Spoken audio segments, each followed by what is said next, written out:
Narito ang balita mula sa GMA Integrated News. Nakalabas na sa Philippine Area of Responsibility ang bagyong Igme.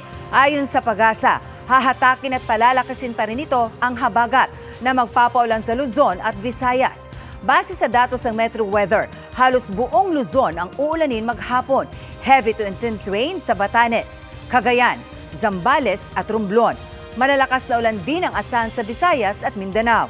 Habang sa Metro Manila, posible rin ang mga pag-ulan lalo sa hapon at gabi. Narito naman ang iba pang balitang binabantayan ng GMA Integrated News. 25 volcanic earthquakes na itala sa Bulkang Canlaon sa nakalipas na 24 oras. Bulkan, nagbuga rin ng mahigit 10,000 tonelada ng sulfur dioxide.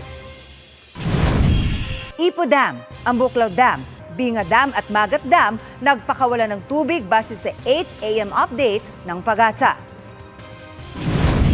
At 3 dayuhan, hawak kayo ng Pasay Police dahil sa pamamaril na nag-ugat umano sa Away Kalsada. Para sa mas malaking misyon at mas malawak na paglilingkod sa bayan, ako po si Marisol Abduraman ng GMA Integrated News, ang News Authority ng Pilipino.